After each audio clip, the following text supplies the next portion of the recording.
Greetings, it's Death Compiler and welcome to the Introduction to Blender for Game Developer series. In this video we will have a look at an example of texture painting where we will draw, let's say, one material over another. So let's get started. Alright, so in this video we have here several models, let's say a part of a highway. The scene is going to happen after the rain, so as you can see everything is reflecting the light from everywhere, and of course we have some puddles over the road. So in this particular case, how it's done, if you go to shading with this road, okay, I will turn off the random preview. So we have something like this. The material looks the following way. Basically we have several textures. Links to them will be in the description to this video. We have textures. Here I just, for example, for this one, I make it a bit darker, multiplying it with a gray color. I have roughness texture that is not connected to anywhere, so I will actually delete that. Have normal map, which adds those little bumps to the mesh. Actually, I connect everything, as you can see, some color ramps, and everything gets connected to the noise texture. What does this noise texture do? First of all, this just, as you can see, provides us a way of generating some darker shades here using those color ramp nodes. We filter out lighter and darker parts because we want to have like more contrast between them. And of course, as you can see, in case of normal, we just get those reduce the bumps because the color ramp, these black parts with 0 value are connected to the strength, and the 1 is just the normal map. In case of the roughness, it goes the same way. So basically, the roughness map looks like this, generated from the noise texture, yeah, where the 0 values are the 0 roughness with the reflective surface, and this value, the second one, closer to the half probably, so that it's not so reflective, but still is a little bit, yeah. So basically, in this case, I'll connect everything back together, okay. What we have are several puddles over the road. In this particular case, it looks pretty nice because we have a long road and it is kind of a repeated mesh using the array modifier. So basically, having this noise structure, we get a randomness, random puddles, random positions over the whole road. But of course, this material that we have here will not get exported to any game engine, for example for Unity, okay?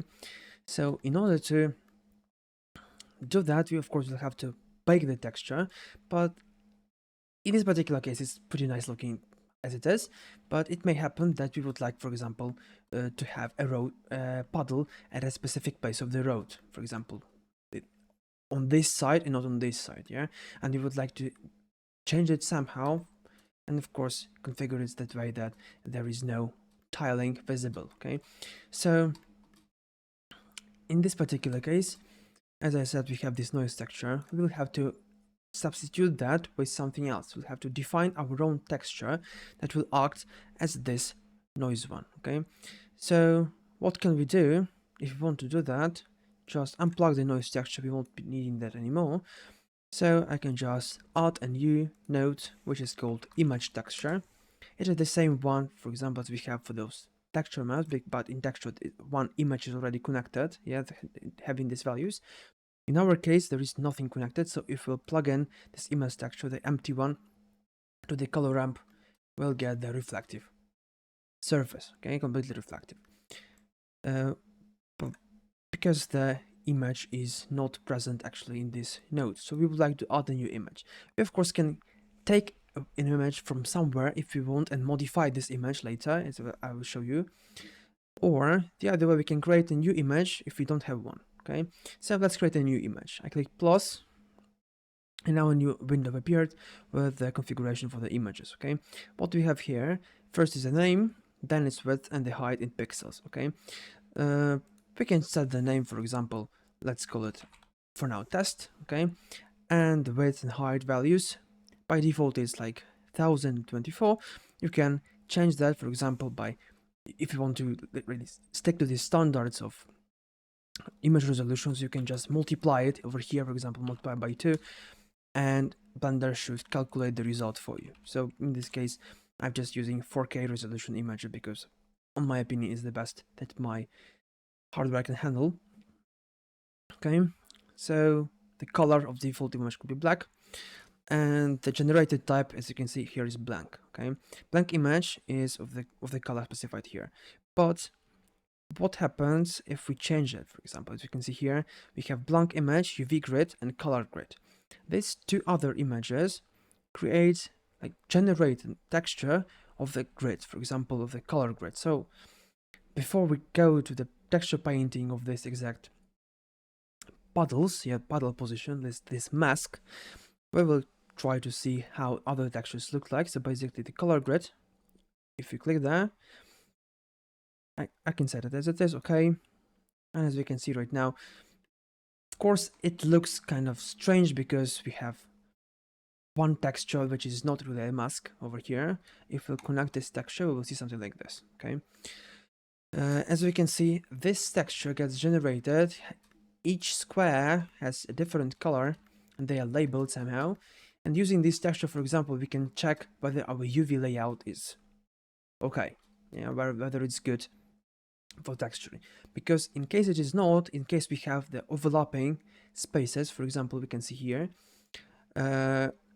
it's perfectly unwrapped from one side of the texture to another.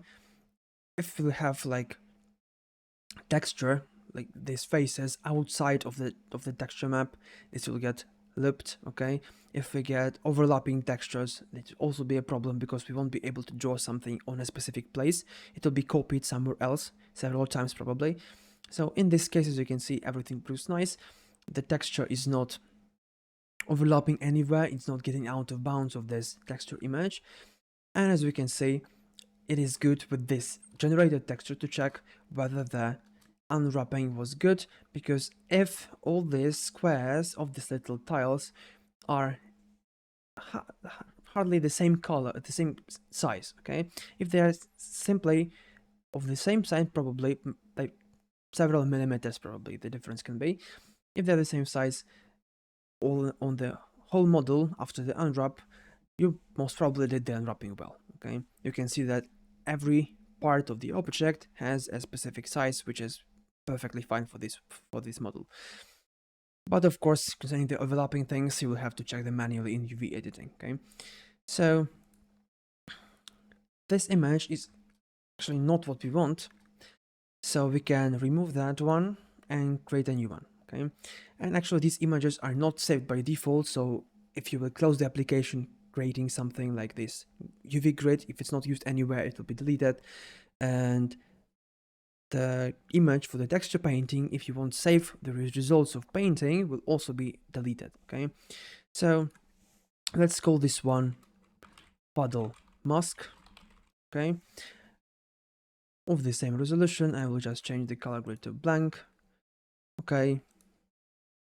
And now we have a texture, okay? We can have a look at how it looks like, how this texture looks like here. If we go to this image, to this button here, we can find the texture that we want to look at. For example, this puddle mask. And as we can see, it's completely black, okay? So right now, everything is of the 0 value, so we have reflective surface everywhere.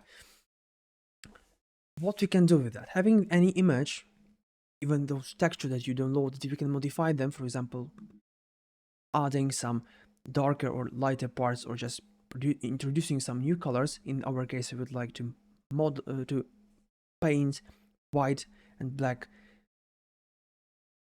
places in order to get the puddle placement correctly, okay? So we can simply go right now to texture paint in order to do that. So having this model selected, we go to the workspace called texture paint. Here on the left side, we have a possibility to paint something over the texture, okay? We have this preview of the texture, how it looks like, along with the UV layout of the model. And on the right side, we have the scene view, okay? And you may notice that right now we are in this solid viewport shading option. So basically this black and white thing that we see every time we go to the Blender, by the default layout. So there is no way to display materials over there, but as you can see here, we can see a texture.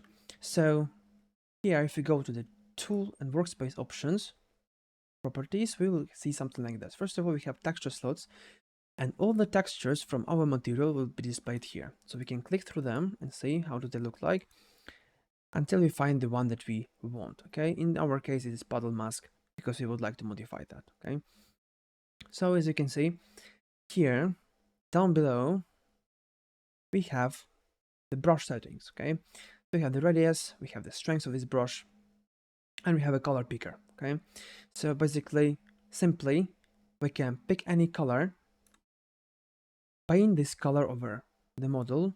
Okay, I have several repetitions, so I will just turn them off for now. We have several repetitions, so if we paint on here, it will be displayed on both sides of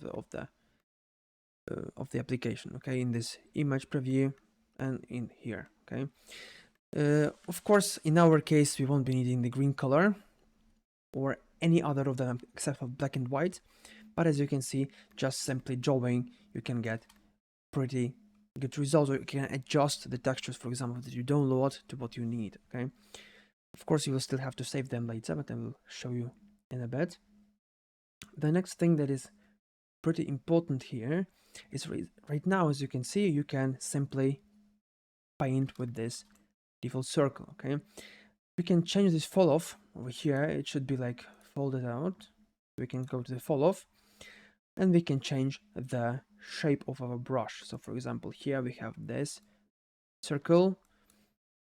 We can have a constant one depending on our needs, and of course, as you can see, the less strength we have here, the more transparent surfaces we get. So strength 1 will just completely paint everything in one color. Okay, you can change strength and radius here, or you can do that in the top menu bar of our viewport here, radius and the strength,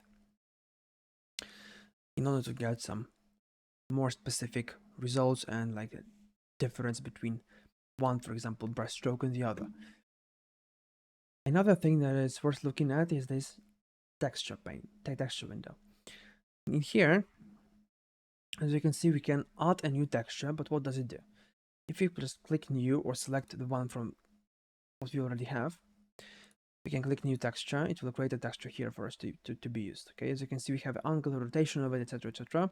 In order for us to customize how it will be plotted on our image, but how to actually modify this texture. We can go here to texture properties, and as you can see, by default, we have image or movie texture, and we can import a new texture. So basically, having like alpha mask of any texture that we have, we can import it over here and then use it as a painting tool. Okay, but for now we don't have anything like that, so we can change the type from image and movie to anything else. And as we can see, we have some generated options here. For example, the clouds texture. This is how it would look like. If I'll paint, we will see the same pattern as it is here. So we can adjust it as we want to get something closer to what we need. Of course, as you can see, it kind of is lagging, but still in the end it gets the result of what we have here. Okay, so we can combine anything that we want together in this texture, any texture that we would like. For example, we can even try the Voronoi. It will be completely different, very different configurations. Okay, we can adjust the colors, for example, the contrast of it, in order to get less, let's say, gradients between values, and for them to be more contrast. So we have exactly what we did. Okay, and of course, we can plot out anything here. In order to remove these hard edges of our brush, we can just simply change the fall off once again, something like this, and it should make our edges of our brush a bit more transparent. Yeah, but still, as you can see, each time you click, each time you draw a stroke, it overrides the one that was previously drawn, okay, after the changes of camera position. So what we would like to do right now in order to see the puddles. So basically, first of all, I've already painted something over here, so I would like to remove that. I will first of all remove the texture. We won't need it anymore. I will set the color to white. Okay. Saturation should be 0. So any color will be white, of course, value should be 1. And so right now we can paint something over the texture, like paint everything until we get the correct color. Of course, we could still use the flooding option, but I have already painted that. It will be still problematic, okay? So we have a almost empty, almost whole white texture. So right now everything, if we go to the modeling preview or to the material preview, over here, we will see that everything is pretty rough, okay? So here we can change, for example, our color to the black one. And if we'll paint black over here, as you can see, it looks somehow like that because of the reflection. And we go back, we have a puddle of this place, okay? Simply because we connected it into our mixing nodes, okay? So this way, you can try to create any shape that you would like. Probably changing the follow would be a great idea in this case. Any shape that you would like for the puddle, of course. If you don't have such a contrast between shapes, you have those gradients from one color to the other, it will get us better results. But we have these color ramps, so they trim them anyway in this case.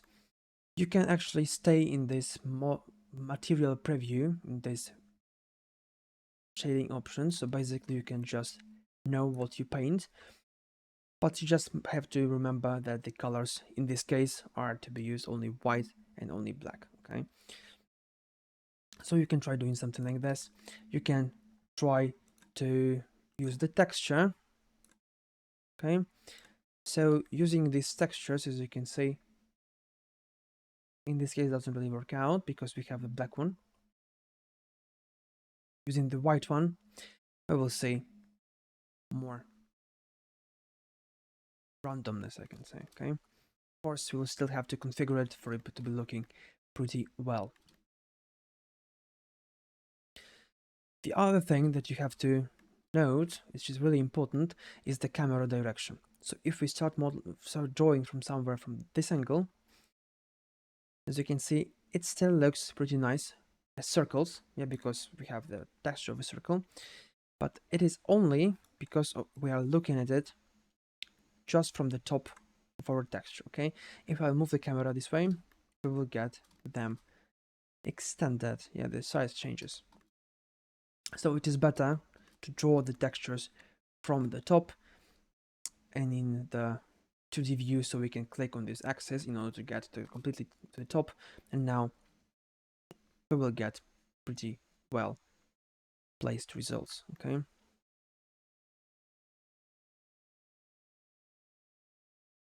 And of course this texture that we will get, as I said, it can be like it can be deleted in case you don't use that too much, or you can just press Ctrl Z and it will be deleted or something like that.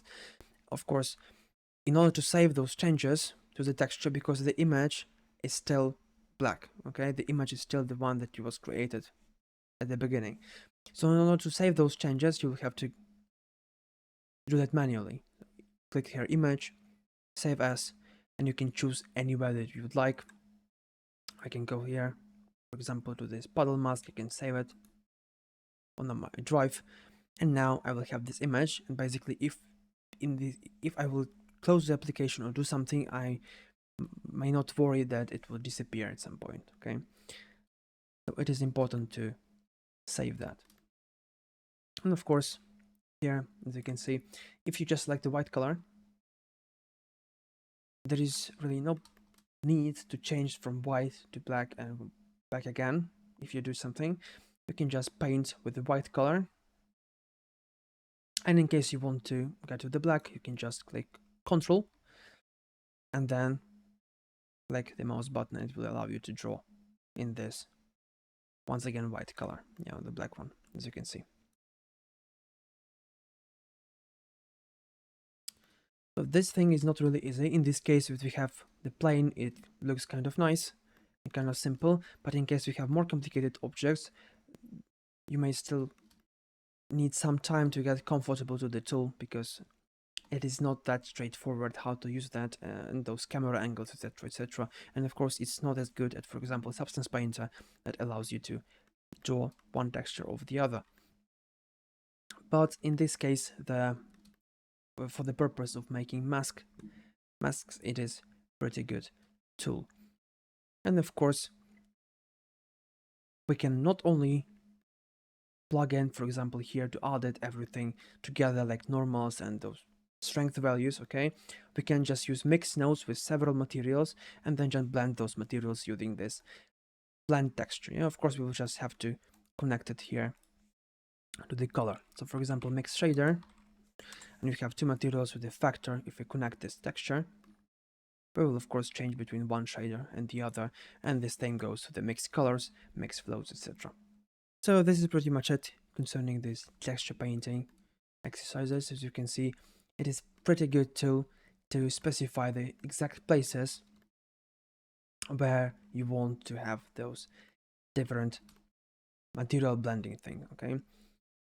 Either we want to have draw puddles over the material of the roads, or we can just simply combine several colors together, or we can just the same way paint over the texture. So if we go here to the, for example, displacement map, I will just change the bit back to solid. Displacement map with the color map, I can just, for example, paint this red color over the road, and the road right now should be of this actually red color, okay?